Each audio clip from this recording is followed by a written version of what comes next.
Bonjour, aujourd'hui un livre fort, Les sources de Marie-Hélène Lafon. Un petit livre de 120 pages, quand vous le refermez, vous avez l'impression d'en avoir lu 800, tellement le propos est dense, intense. Marie-Hélène Lafon s'intéresse ici à la question des violences faites aux femmes. On est dans le Cantal, à 3 époques, 1967, 1974, 2021. Et dans cette ferme vit une famille, une mère avec 3 enfants qui vivent dans la peur du père qui est violent. 1967, on a le point de vue de la femme.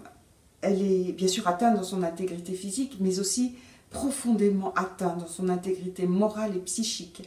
On la sent perdue, complètement vivant comme une automate pour répondre à ce que la société exige d'elle, sa famille exige d'elle, mais elle ne sait pas quoi faire, elle est complètement prisonnière et étouffée. Deuxième partie, 1974, on a le point de vue du père.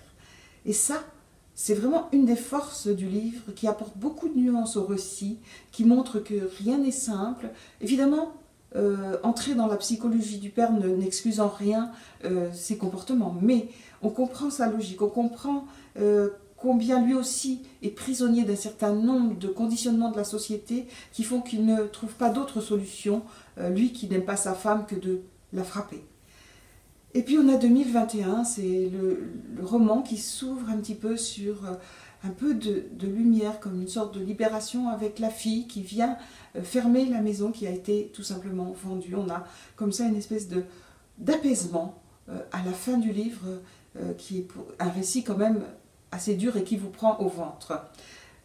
Son aspect historique est aussi très important, et ça aussi c'est la richesse du livre. 67, une année pas choisie au hasard, à la veille de 1968, cette femme aura droit à une émancipation. La révolution mécanique de l'agriculture qui est racontée et qui va modifier les modes de vie dans les zones rurales. Et puis la guerre des 6 jours est évoquée, l'histoire coloniale, l'élection de Valéry Giscard d'Estaing. Bref, c'est une fresque historique qui est écrite ici pour montrer combien les individus sont aussi soumis et emportés par le mouvement de l'histoire à leur insu. Ils en subissent les conséquences négatives, mais ils peuvent aussi en bénéficier, puisqu'on a là cette période de 68 qui va contribuer à l'émancipation non seulement de la femme, mais de toute la famille, puisque de la descendance aussi, avec le petit garçon par exemple, qui n'aura pas du tout la même vie que le père. Voilà, le style de Marie-Hélène Lafon, très radical, très intense, très épuré, qui contribue à faire de ce récit quelque chose qui vous prend au ventre. Et puis cette contribution de la littérature à la libération de la parole autour de ces sujets,